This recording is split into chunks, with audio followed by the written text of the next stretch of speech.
Hi everybody, welcome and thank you so much Music Alive for hosting us for the two following sessions on playlisting. As Paul mentioned, the first topic that we're going to be covering today is all about genreless playlists, and these are playlists such as Oyster and Lorem that don't paint themselves into a corner.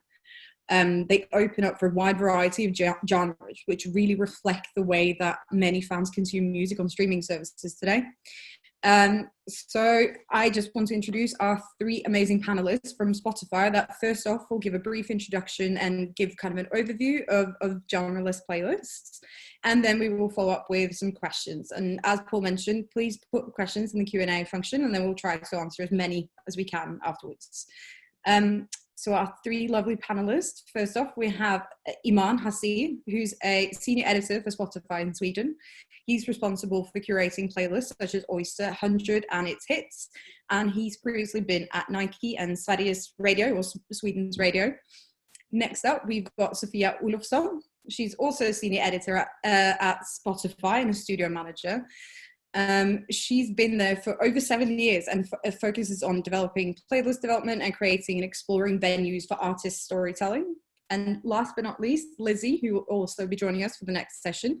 She's a senior editor at Spotify in the US, and she oversees curation for playlists like Fresh Finds and Lorem, Internet People, and loads other that champion emerging talent and engage younger audiences.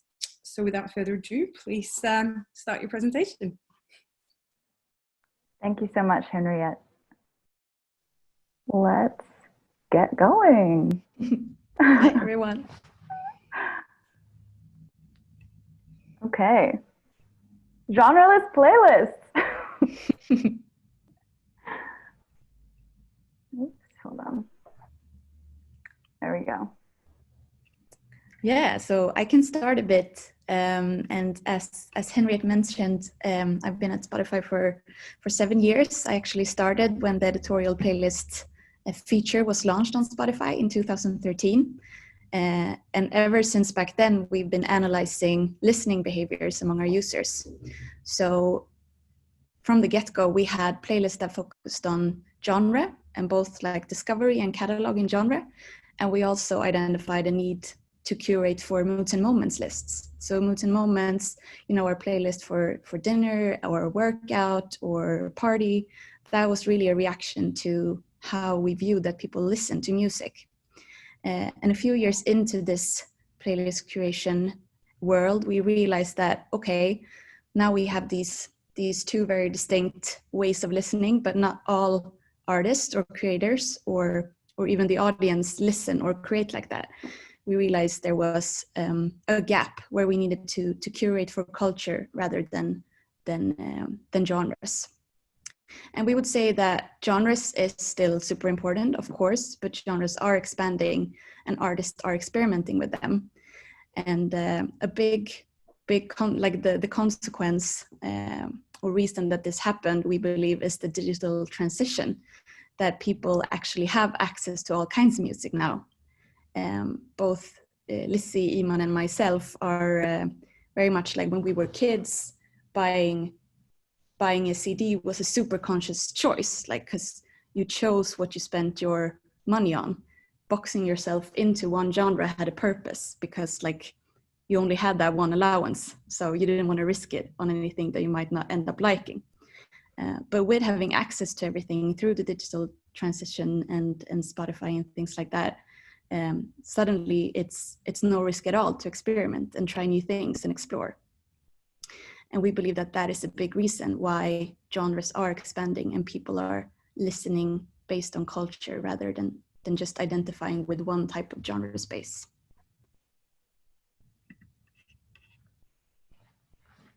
Okay. You guys, we made a deck for this because it is like the most Spotify thing that we could do. In like at least 50% of meetings at Spotify, someone has made a beautiful deck. So we had a lot of templates to play with, and we thought we would give you the Spotify experience by making a full deck for you. But yeah, Sophia makes some great points. Genre is still totally important. It's historically how we categorize music.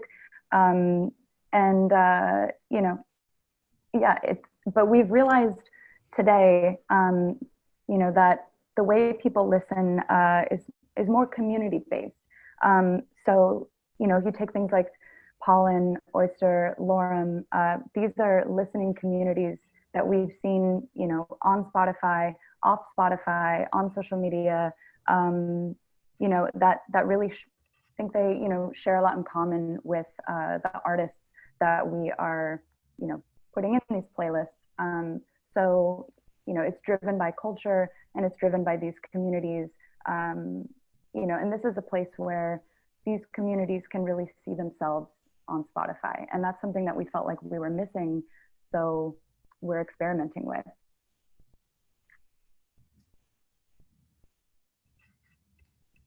Iman? Yeah, I would like to actually talk about the next slide, please. Okay. This thing right here, like the explorer mindset. Obviously, like there isn't a one-stop shop answer in terms of the question of how we're less wedded to genres and genre boundaries. But there's a number of synergies applied over time, I believe. I personally attribute like a lot to the internet, the sharing of thoughts and ideas and expressions, and the technology we receive to explore more has had an exponential growth. And maybe everybody isn't an explorer, but like the explorer mindset has always been a natural human trait across recorded history. Like if I go back to myself as a young kid, connected myself to everybody else's hard drive, trying to figure out different like discographies and see what's going on in the 70s rock world. Like I've heard about Led Zeppelin and Woodstock, but I don't know what it is, et cetera, et cetera.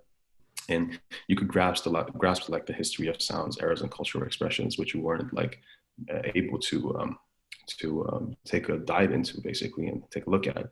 I grew up in northern parts of Sweden where it was like a lot of snow and a lot of elks and reindeers.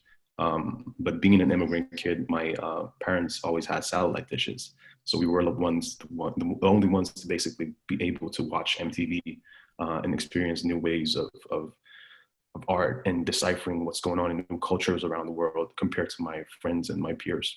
So I think with that like information bank becoming more and more open, and the more spices that are available for your dish that you're trying to create as an artist, it makes the culture transition in terms of a way that the palates of the audiences changes as well, and they become more accustomed to stuff that they can grasp with these new opportunities to dive into different worlds.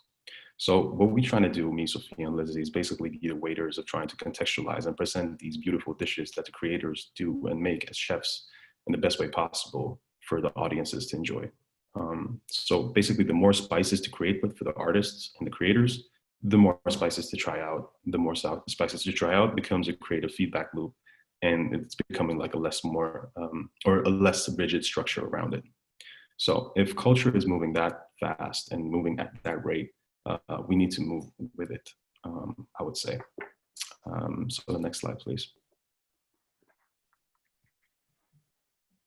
That's when we like question the status quo in terms of programming. Sophia mentioned it a little bit, like none of us, Lizzy or Sophia or me, have the same type of musical background, but we all listen to various genres, expression, and aesthetics, and we love music.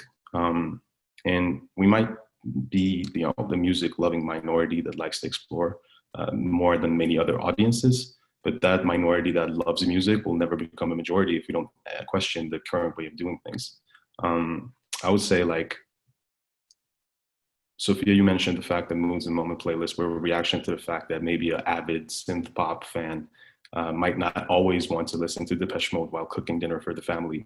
Maybe like soulful dinner with the likes of Al Green and Anita Baker is much more of a relevant backdrop to your evening, even if you like used to rock or undercut back in the day. So we're basically testing the limits and learn as we go along how to cater the best way possible for both listeners and creators.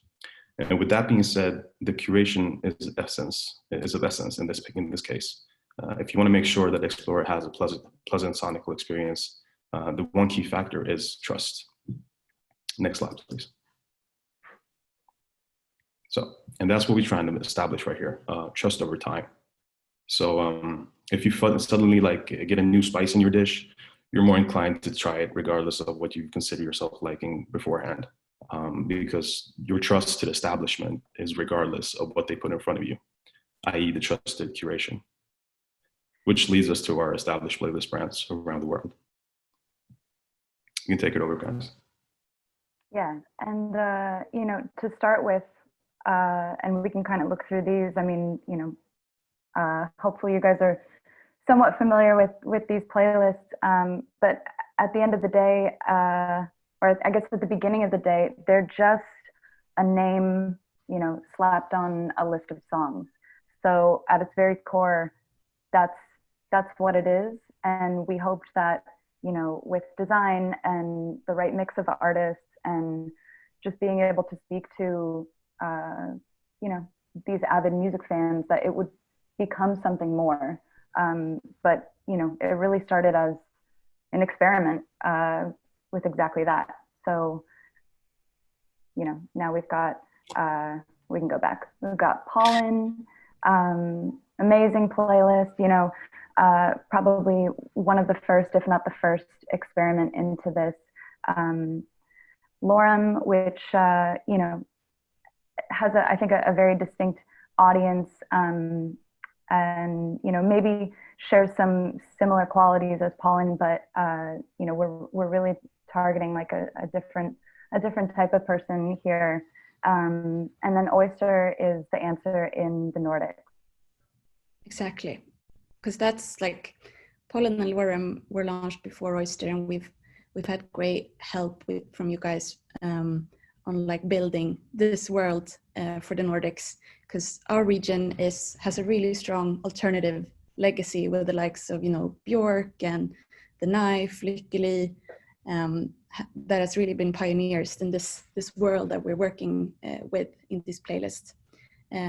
So for us to create a space for a new generation of artists in that space, both international and Nordic ones that can live side by side, has been super stimulating this year that we worked with Oyster. So, you know, another part that we really thought was important was that if we were taking a different approach with these playlists, they should look different. If someone's opening up Spotify and, you know, expecting to find something that speaks to them, it should look like, you know, maybe the social media outlets they're looking at, magazines they're reading, music sites that they're frequenting, and, you know, so there should be a little bit of like call to action with, you know, a little bit of mystery, a little bit of, you know, yeah, a little bit of like echoing the experience that they're about to have. So that is why our design is so important, and we've been able to, you know, be a bit more playful in that sense. Yeah, and speaking of playful and challenging the status quo, we also like to explore when it comes to playlist as a format.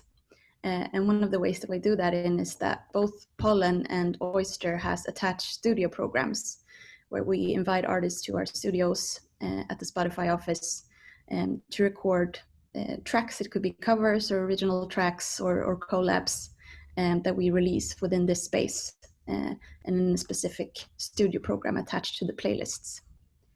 And on the next slide, you could see 3 artists that we have worked with for Studio Oyster.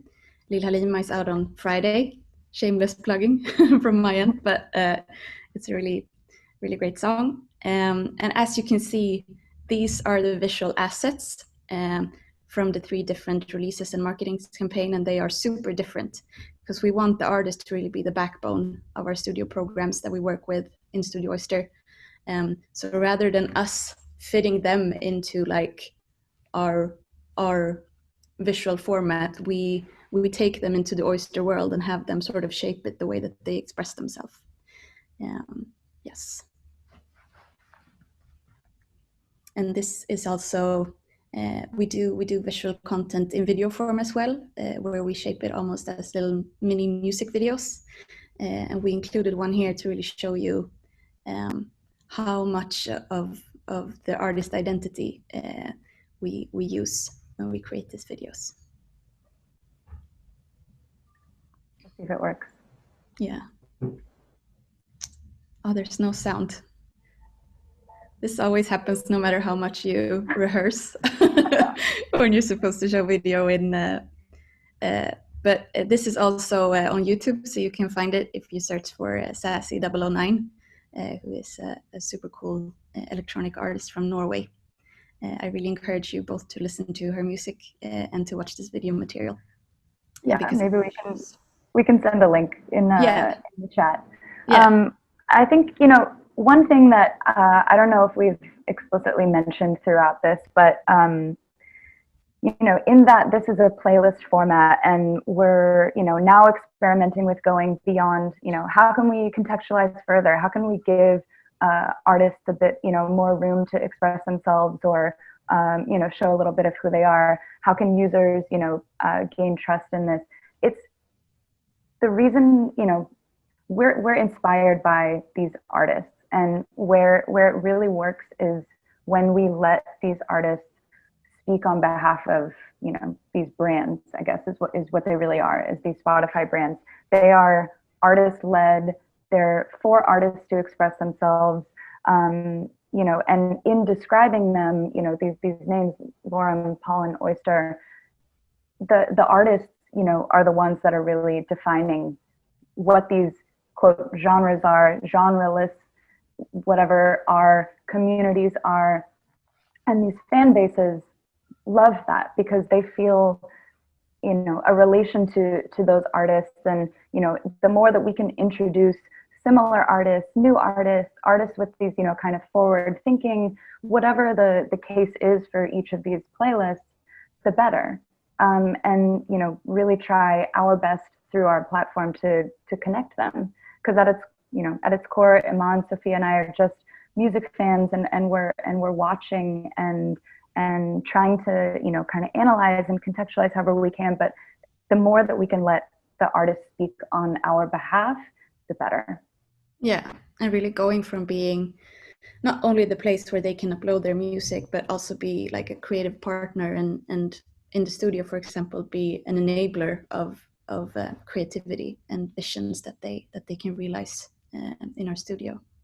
Yeah. And at its core, like Lorem literally means nothing.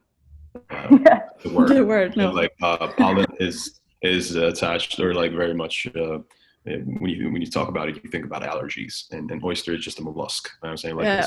So the added value comes from the artist community of what they do, and what the intricacies are of what they create, and that adds value to the names, and that more steers what it is for listeners and audiences, rather than Spotify creating a specific brand for you to enjoy and you know, use as a genre.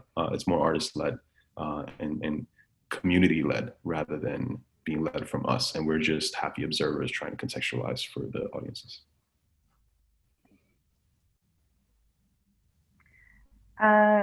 So, I mean, we don't really need to go too deep into this one, but, you know, I guess they caused a bit of a stir, and that's a good thing because it just brings more attention to these artists and communities. And that was, at the end of the day, our goal, and always our goal moving forward. Some amazing coverage here on Studio Oyster. I think Iman and Sophia have done such a great job with that, and so much more to come. Pollen singles, and hopefully some more on the way in the next couple months for Lorem.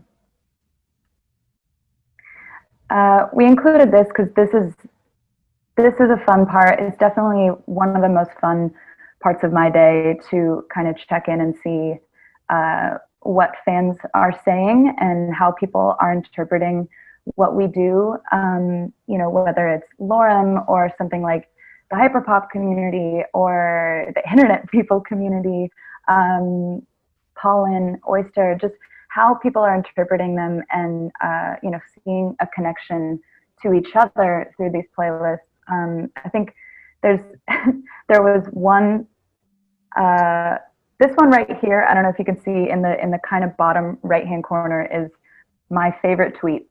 Write a sentence only your fandom would understand. I'm going to use the Lorem playlist as the dating app. One time Conan Gray tweeted that and deleted it, and his fans never let it go, and still tweeted about it like months later. And so it became kind of like an inside joke within the playlist. And yeah, I mean, that's kind of the most that we can hope for, because that's literally, you know, the listeners seeing themselves in a community. And we don't need to define it. We don't need to, you know, tell them what lore means. We don't need to do anything beyond that. You know, they're already connecting with each other, and that sort of interactivity of fans and artists, and our platform being the means for that, is that's what we're here to do.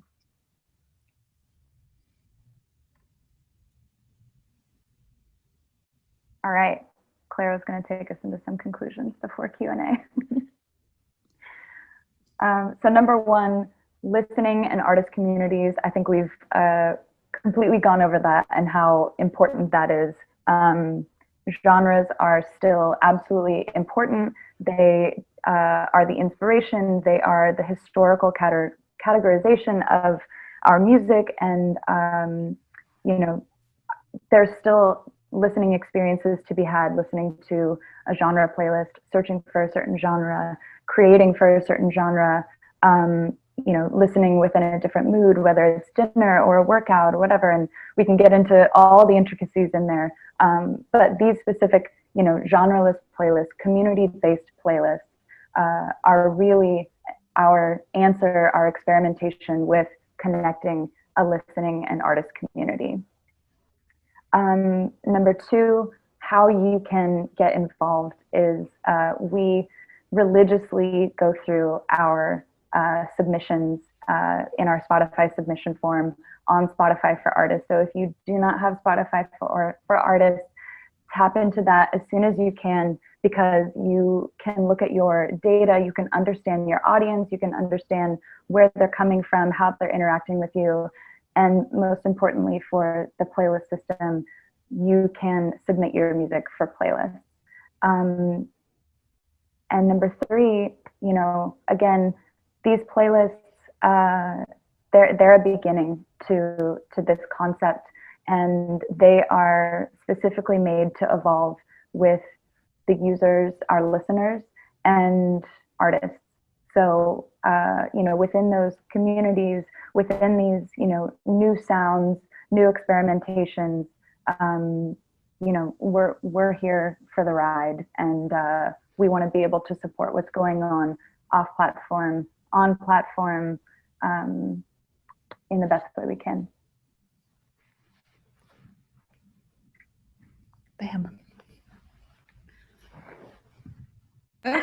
Thank you so much, guys. I guess if I'm a label or a manager, somebody working with an artist and listening to your presentation, kind of the first thing that will pop into my mind, or the first question that I would have is, you're talking about genreless playlists. How do you pitch that? Like, will it become more difficult to get your music in front of the right curators? And how, as somebody working with an artist, should you kind of be describing your music, tagging your music to make sure that it ends up in front of the right person and to be considered for these genreless playlists?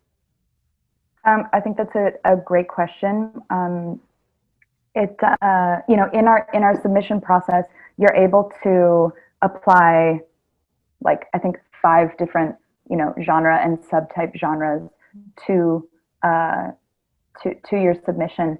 And, you know, we're even every day kind of thinking like, okay, what can we introduce that kind of makes this a little bit easier for artists?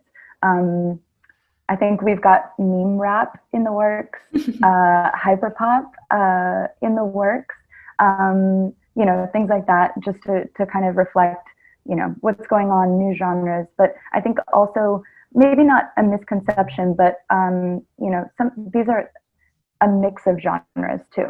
So being a genreless playlist, yes, sometimes the music can sit, you know, comfortably in between 2, 3, 4 genres, or be a completely new sound. And you can apply, you know, music or labels, I guess, that are similar, or, you know, whatever, so that you can, yeah, yeah. But yeah, these playlists they're a mix. they're a mix of genres, you know. Yeah, so you're talking about the variety of music that you include on these lists. Are there any sort of limitations to you guys as editors or, you know, the curators of these lists in terms of how promiscuous you can be in your choices? Like, can you include black metal and jazz on the same list? Or how do you go about kind of developing the individual brands for all the playlists and make sure what the parameters are within that? Iman. I mean, yeah, do the food analogy. Yeah, no, I think you should start somewhere. Like, I think you start somewhere. I don't think you can go from like A to Z. I think you need to have some sort of like staircase analogy in terms of like introducing something, see how that reacts, see how the community reacts to it, see where our culture is going within the community, see what they're susceptible to in terms of sounds, et cetera, et cetera. And by that case, take one step forward in terms of what you said in terms of trying to pitch your music or stuff like that. It's the same thing from their end as well as creators. Like, give us the most information as possible so we can apply that to our playlist as well and see how that correlates between the artists and creators and the spaces we're trying to create for the audiences. So I think that's the best way to talk about it in terms of like, okay, we have this new spice that we can work with because we've seen it within our submission forms. How do we work with that? And which spaces can we apply that to? And I would like to reiterate the fact that we aren't like one editor sitting working on one playlist. We talk amongst ourselves all the time. So maybe Lizzy talks to somebody else in Norway or in Germany, or that comes my way, and we talk about how we work within these different playlists. If something is happening on our local intricate, spaces within the Nordics, or what's happening over here or whatever. So I think it's just like, it's not a monolithic way of seeing the world, because the world doesn't work as a monolith, so we always have to have these flowing conversations about what's going on, and hopefully we can cover as much as possible. And and it's a bandwidth thing as well. I would hope that we could work solely on these playlists so you can see how that would affect and work within the music industry. But for now, this is our first step forward, and hopefully we can do and encourage to experiment more and question the terms of programming, as mentioned. I think what you're saying there in terms of kind of fan reaction is a really interesting point, and kind of keen to dig a little bit more into that, because from a personal perspective, I've worked with emerging artists that have had numerous New Music Friday placements, for instance, but then as soon as they've managed to get a Lorem placement, for instance, I've seen that the numbers that they can get from a playlist like that, it's 10 times or it's 20 times in certain instances streams. So just wondering if you can talk a little bit about kind of the potential successes of, like, how do you see genreless playlists play a part in an emerging artist or an artist's career development? Especially with Lorem, there's a very specific, discovery-oriented listener in mind, someone that, in particular is not ashamed to listen to popular music, mainstream music. You wouldn't think, but Harry Styles, Post Malone, I guess Billie Eilish is mainstream, but still absolutely core Lorem, listener. But you can have those types of artists in there, and then we love to experiment with, like, not even experiment, but just, have full confidence in someone that's emerging and on their way, and put them in there. And I think for the listeners, they're just, to Aman's point, we've built up trust. We've done our homework, but we just absolutely, love that music. I feel like, everything I'm trying to add to Lorem is something I absolutely love. So if I'm having that connection with that music and really understanding that community of listeners, I have confidence that they're going to love it too. And that's kind of how, aside from just, letting it be artist led, how we're kind of building that trust. So I feel like, if you're discovering music in there, it's a playlist with a lot of saves, because, kids are going in there and trying to find something that, they're going to want to listen to for the rest of the day, week, share with the friends. And it's just, that's the habit of that list. Interesting. Time is flying, so we only really have time for one more question before we have to jump on the next topic. But I'm kind of keen to understand if you guys have seen any impact on music creation as a result of how obviously playlists play such a huge part in any company's marketing strategy now. And I'm keen to know if you've seen any difference in how artists approach the creative process as a result of being given more of a kind of an open canvas to play with. I think for the Nordics, yeah, there you go. Okay. You'll have to forgive us. We're used to, you know, just having a normal in-person conversation, but we're trying our best. You know, I think our hope is that because we've kind of opened the boxes, that creators feel more comfortable leaning into whatever new sounds that, you know, they want to experiment with or that they're inspired by, you know, because we're trying to open more doors for them. Yeah, and also I believe, like, for us, creating these playlists was also a reaction to like how artists were expanding with their creation. And of course, if we can like make that happen even more, I think that's excellent. But it's also something that was happening organically, and that we just enabled spaces for. So I mean, to your point, Sophia, in the Nordics, we've historically had a very rich like alternative space. Stuff like that, but we have never, with Spotify being even Swedish, we never had a space within that space trying to empower it even more, not just reflect it, but also empower it. So with the studios program we have, like in Stockholm, in terms of Oyster and Studio Oyster, hopefully that will, you know, encourage more creators to take a step out and venture in whatever realm they want to venture in, and we can amplify that and see where that leads, because nobody has the answers to anything, but more so make sure that you give some more light and shine to what is happening around the world. Yeah, and also in a way, like, again, with these people who are explorers, they tend to also not care so much about like where a song comes from, so it also becomes a bit borderless. And to me, that's super exciting with launching a playlist like Oyster. If something is working there, I know that like, okay, Lizzy, this track is really something that's going well for us here, maybe something to try in Lorem, and we can just talk to each other, both as music fans, just like we mentioned a bunch of times, but also in terms of like, hey, there might be something for you in your market in this person from the Nordics. Amazing, guys. I think I could talk to you guys about this for a really long time, but unfortunately we have to wrap up. Lizzy will stay on for the next panel as well, but thank you so much to Sophia and Iman. I think you guys stick around and help answer some questions in the Q&A that it's been firing off. So yeah, thank you so much and have a good day, guys. You too. Thank you. Bye. Bye-bye.